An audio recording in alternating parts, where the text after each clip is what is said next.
attempt to answer some questions that have been asked that in relation to what we've taught. And we want to begin in Matthew chapter 5. Et pendant nous pourrons parler là, nous pourrons commencer pour nous apprendre et répondre quelques questions à propos de ça que nous sommes parlé de lui. Ça nous va commencer avec lui dans Matthieu chapitre 5. I've been asked to reconcile the scriptures, Matthew 5:18 through 20, Et yo te demandé pour me reconsidérer l'écriture dans Matthieu chapitre 5 verset 20 with the rest of the Bible concerning law and grace. et dans le reste partie de la Bible qui concernait sur la loi et la grâce. And actually what I want to do is start with verse 17. Et ça normalement m'ta fait, c'est commencer ensemble avec verset 17. And note that this is Jesus doing the speaking. Et là, on connaît, c'est Jésus qui t'a parlé comme ça. He said, "Think not that I am come to destroy the law or the prophets. Il dit, ne croyez pas que je sois venu pour abolir la loi et les prophètes. I am not come to destroy, but to fulfill." Je ne suis pas venu pour abolir, mais pour accomplir. Fulfill is a key word. Ça veut dire accomplir, c'est mot clair. For verily I say unto you, till heaven and earth pass, Car je vous ai dit en vérité, tant que le ciel et la terre ne passeront point, one jot or one tittle shall in no wise pass from the law, il ne disparaîtra pas même un seul iota ou un seul trait de lettre. now look at this phrase, Nous avons regardé phrase ça, until it's all fulfilled. jusqu'à ce que tout soit arrivé. Whosoever therefore shall break one of these commandments, Celui donc qui supprimera l'un de ces petits commandements and shall teach men to do so, et qui enseignera aux hommes à faire de même, he'll be called least in the kingdom of heaven. sera appelé le plus petit dans le royaume des cieux. But whosoever shall do and teach thee, Mais celui qui observera the same shall be called great in the kingdom of heaven. et qui les mettra en pratique sera appelé grand dans le royaume des cieux. Another key verse. Mais verset clé. For I say unto you that except your righteousness shall exceed the righteousness of the scribes and Pharisees, Car je vous le dis, si votre justice ne surpasse celle des scribes et des pharisiens, these were the promoters of the law, et ces gens qui te promoté la loi, you shall in no wise enter the kingdom of heaven. vous n'entrerez point dans le royaume des cieux. You've heard that it was said by those of old time, Vous avez entendu qu'il a été dit aux anciens, you shall not kill. tu ne tueras point. This is obviously dealing with the commandments. Ça veut dire qu'il normalement est d'accord ensemble avec les commandements. And whosoever shall kill shall be in danger of judgment. Ça veut dire n'importe monde qui tue, il doit passer en bas jugement. Now look at this. Quand il a regardé ça, Jesus said, but I say, mais Jésus dit, moi dit, that whoever is angry with his brother without a cause et quel que soit le monde qui mettait en colère ensemble avec is frère, in danger of judgment.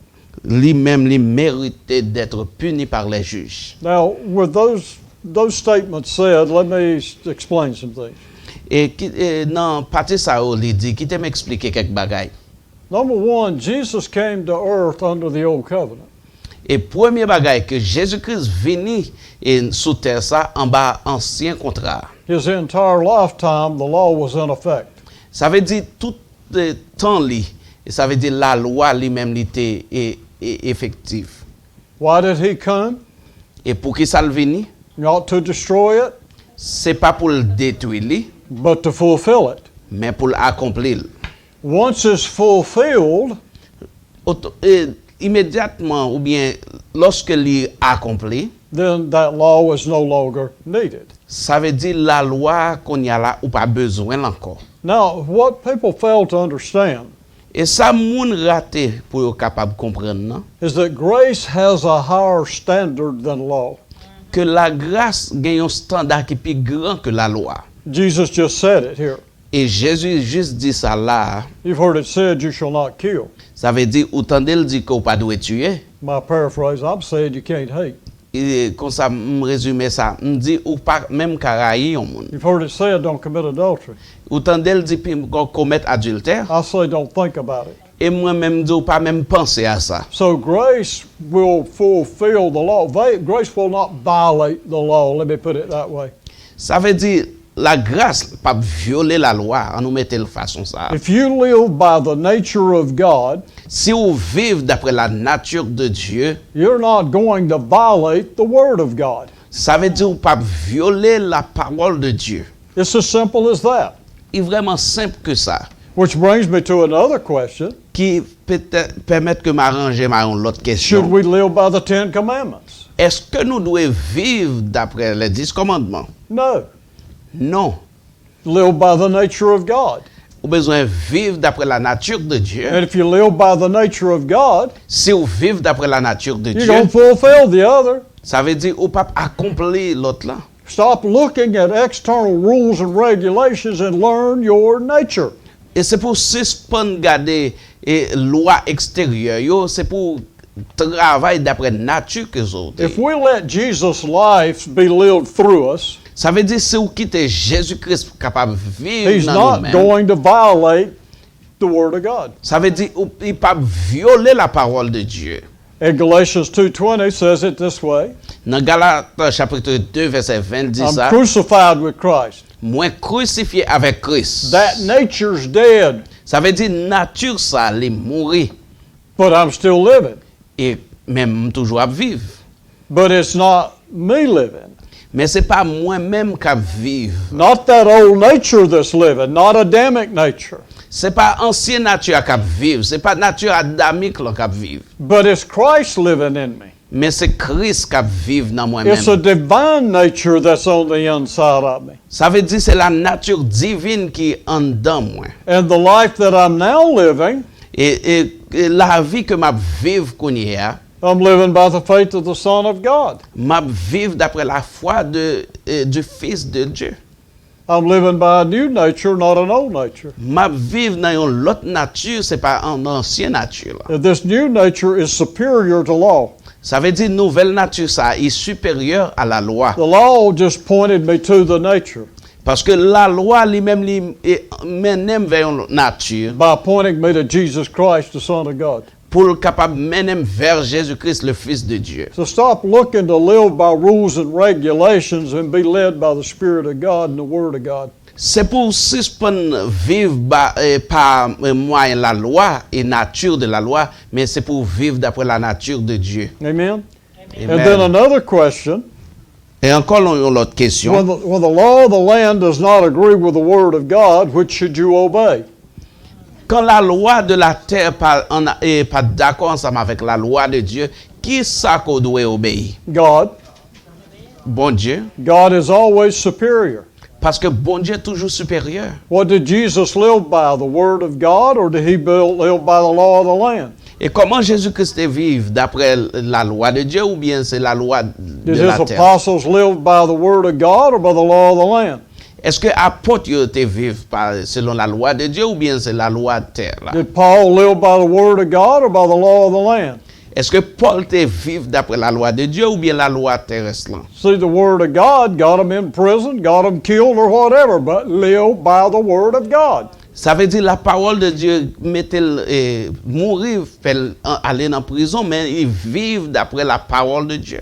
Man's not your eternal judge. Parce que l'homme, c'est pas juge éternel ou que lié. So you be obedient to the one that has the power to save you or to pass judgment upon you. C'est pour mettre en obéissant à monde qui est là pour capable juger ou bien qui peut permettre que jugement vienne sur vous. Okay? You all right with those? Est-ce que vous êtes d'accord avec ça? All right, then I've been asked to elaborate on the kinsman redeemer as it's laid out in the Bible. I guess we could say the law. Et comme ça, yo te vin demander pour me capable montrer comment on est capable de racheter d'après Jean et la loi lui-même demandé. The way this thing works is if someone was in debt and couldn't pay their bill, Ça veut dire, dans la façon que le marché, si on a une dette et comme ça, il n'a pas qu'à payer et dette, It's not like you go to the bank and borrow money. C'est pas même j'entends qu'on aller dans une banque et puis pour prêter l'argent. But what you did was you gave up your land or even yourself as a servant to the person Et ça qu'on fait, c'est qu'on baille tête ou tant qu'on pour servir moun nan. until that debt was paid in full. Et jusqu'à quand jour arrivé qu'on paye tout prix. And so if you couldn't pay the debt, Ça veut dire si pas qu'à payer dette là, but someone who was related to you, a kinsman, et tant qu'on yon moun qui relatif à ou même qui au ka bail pour payer pour was willing to redeem you, et prêt pour le capable racheter ou he could pay the debt for you. et comme ça il ka payer dette là pour ou. And the person was obligated to agree to take that money for you to be redeemed. Et comme ça moun ça li obligé pour le capable payer l'argent ça pour capable racheter ou. And I guess the best biblical example outside of Jesus would be Boaz. Et je pense que c'est plus bon exemple à propos de Jésus-Christ, When c'est you look- Boaz. When you look at Naomi, she had gotten herself into a bad fix. Et si vous regardez Naomi, il entre dans la même situation ça. She had left her own country. Li quitté propre pays li, Her husband had died. mari li mouri, Her sons had died. petit li garçon li mouri. And then later on, she hears that the famine's over, things are doing well. Et plus tard que le temps des moun yo fait bien, moun qui a bay travail yo. But she comes back empty-handed. Mais li vini ensemble avec men li vide. She brings with her a daughter-in-law. Mais li te vini ensemble avec li belle fille li. You ever heard of Ruth? Est-ce que autant de parler de Ruth? And so to supply support, just so they could eat, Ruth would go glean in the field. Et comme ça, li ka vini pour yo capable manger et comme ça, Ruth li même li ka le travail dans jardin. Which was another provision the law had made for the Jews. Et c'est une autre provision que la loi te fait pour les Juifs. But when she went out to glean, she went to one of the fields of Boaz, who was a kinsman. Mais lorsque li allait comme ça pour le travail, il rencontré ensemble avec et yon dans jardin Boaz qui était maître jardin. She did that unaware. Et comme ça, il était fait ça pour lui-même. Ruth wasn't even a Jew. Mais laisse Ruth pas te même un juif. She was a Moabite. C'est un monde qui était famille moabite yo. And so here's the thing. She's working in Boaz's field and he sees her diligence. Mais qui ça passe? Il travaille dans jardin Boaz et comme ça, il ouais tout bagay que il a besoin. He says, you just stay with my reapers Et comme ça, il dit, ou ka rester ensemble avec serviteur. till the harvest is over. Et comme ça, il ka bay bagay pour And he prendre told soin. his reapers, drop some hands full on purpose. Il dit à moun k'ap récolter yo, c'est pour capable venir yo pour un but spécial. Bless her. Et c'est pour capable rester avec tout. So she comes in and she has a lot of product, and Naomi says, where have you been? Et li vini et puis li gagne un pile produit ensemble avec lui et Naomi mandel qui koto sorti. She tells her whose field she's been gleaning in. Et li dit li dans qui jardin moun qu'elle t'a travaillé. She says, he's related. Il dit que nous avons une relation ensemble. Now let me give you some counsel, Mais- advice. Qui t'aime ba un conseil, qui t'aime ba un petit conseil. You know, it's the end of the harvest. They're there at the barley ford. They're threshing. Ou connaît à la fin de toute récolte ça yo et puis quand ça te vient passer, Clean yourself up and go down there when it's dark and just lift the blanket and lay at his feet. c'est pour nettoyer ou, et puis aller là lorsque lui-même li fait noir et puis moun abou et bagay pour capable couvrir. That was a cultural thing. Ça c'était un bagay qui était culturel. And by doing that, she was making a statement, Et pendant lui-même li t'a fait ça, quand ça li te fait un bagay. not an illicit statement. Et c'est pas un vrai bagay que t'a fait, un bagay que te dit. And he awakes and is startled that this woman's lying there at his feet.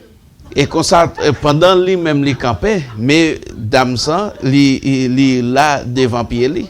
That would get your attention, wouldn't it? Et ça veut dire, ça va le capter attention, pas vrai? And so he asked her, you know, what's the deal? Et comme ça, il demandait, et qui ça pour nous faire? And she says, you're a kinsman redeemer. Et comme ça, il dit comme ça, ou même, ou payer toute bagaille. Or actually, you're a kinsman who can redeem. Ça veut dire, ou c'est un monde qui est capable de payer. He said, you're right, but there is a closer relative than me. Parce que il dit, ou même, ou gagne une plus bonne relation ensemble avec moi. So let me talk to him. Qui t'aime parler ensemble avec lui. And if he doesn't want to redeem you, I will. Si lui-même il pas voulu racheter ou moi-même m'a fait ça. And so she goes back to Naomi after Boaz loads her up. Et il retournait à le joindre Naomi après que Boaz lui-même il était fin faire et il était fin charger. Naomi said, now don't you go out and glean today because the man won't rest until he takes care of this business.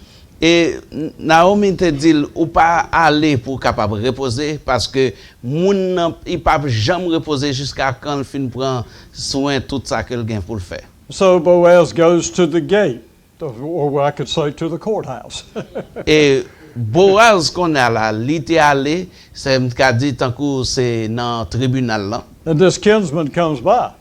Et comme ça, et moun qui t'a dû faire jugement, il vini And he said, hey, sit down, I need to talk to you. et dit comme ça, chita, m'ta remen parler avec. This is not King James Version. ça c'est pas version Louis II, But it's true. mais c'est la vérité. And so he tells the guy about Naomi. Et comme ça, il dit parler de nègre, monsieur à propos de And Naomi. he says, you're the nearest kinsman, you can redeem her. Et il dit, ça c'est l'autre monde qu'on a racheté. He said, all right, I'll do it. Il dit, oui, m'a fait ça. He said, now when you do it, you have to take Ruth, her daughter-in-law, to be your wife. Mais il dit, pour capable faire ça, ou besoin prendre Ruth et belle-fille pour capable vivre madame. And no, I'm not going to do that. Et il dit, oh non, pas faire ça. You know, she is a Moabite, right? Parce que lui c'est un Moabite. And so they had another custom Et comme ça, il était une autre coutume. that if you refuse to act as the kinsman redeemer, Ça veut dire, si vous refusez pour faire ça, moun qui doit juger à demander pour faire. you took your sandal off and gave it to the other person. Et comme ça, il prend sandalou et puis il baille li à un autre monde. And so he just simply says, you redeemer. Ou bien il seulement dit que ou même son monde qui racheté. And Boaz did. Et comme ça, Boaz fait ça. Now here's the interesting thing. Boaz evidently is much, much, much older than Ruth. Mais il y a l'autre bagage qui est vraiment intéressant, que Boaz était vraiment plus grand, plus âgé que Ruth. Because he said, you're blessed because you didn't go after the young men. Parce que il dit ou béni, parce que c'est pas un jeune garçon côté gain. You came to this old man.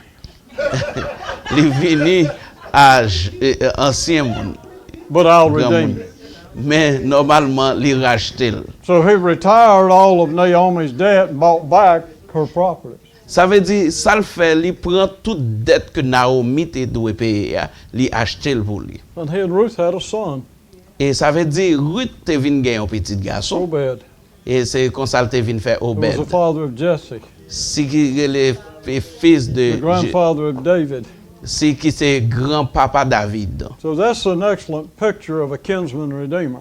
Ça c'est un vraiment photo que me parlait lorsque il a racheté un monde. Now, how is Jesus related to us? Mais comment Jésus-Christ il vient en relation avec He nous? had to come to earth in a natural physical body. Ça veut dire qu'il était doit venir sur terre ça sur une nature physique. Now he could relate to all humanity. Et comme ça qu'il a une relation ensemble avec toute l'humanité. Now, kinsmen had to be willing, Et ça veut dire monsieur ça t'a doué d'accord and he had to have the means to redeem. et il doit gagner raison pour le capable racheter. Jesus was willing, Et Jésus-Christ lui-même il était d'accord and he was sinless. et parce que malgré il était sans péché. So he had the means to redeem. Ça veut dire qu'il gagne une raison pour le capable racheter. So does that help you understand the kinsman redeemer? Ça veut dire aider pour capable comprendre lorsque yon monde capable racheter. Thank God I'm redeemed. On dit bon Dieu merci parce que You moi heard the racheté. song, you paid a debt. He didn't know. Est-ce qu'autant de chanter qui dit li payer toute dette moi yo et que me pas connaît I owed a debt I couldn't pay. et toute ancienne dette yo que me pas capable payer So I've been redeemed. Yes. We et comme ça moi have racheté. another question. Let me. Tell us if the law and the commandments are the same or if there's a difference between them. Yes, there is. The Dis-moi, question is, are the law and the commandments the same, or is there a difference? question hein, est-ce que la loi et commandement yo différents ou bien est-ce qu'il y a une différence entre eux? There is a difference. Oui, il y a une différence. The commandments, generally we speak of as the 10 commandments that God gave Moses on the mount. Ça veut dire commandement yo, c'est commandement que bon Dieu baille à Moïse sous montagne là. But when we talk about the law of Moses, Mais lorsque nous parlons de la loi de Moïse, it includes the 10 commandments. ça veut dire qu'il y a 10 commandements yo en But dedans. the 10 commandments aren't exclusive. Et ça veut dire les 10 commandements yo une exclusive. The law of Moses included dietary laws, Et parce que la loi de Moïse gagne ça les monde qui est capable perdu. clean, unclean, you understand? Ça veut dire monde qui propre et monde qui pas propre. Civil laws. Et il gagne la loi civile. It also dealt with cleanliness, sanitary laws, I'll say. Et comme ça li ensemble avec la loi sanitaire Like leprosy, et tant que lépreux. like a woman during her menstrual cycle, Ça veut dire monde qui est à pas de cycle menstruel d'une femme or a man with a discharge, or whatever. ou bien un garçon lorsque il éjacule.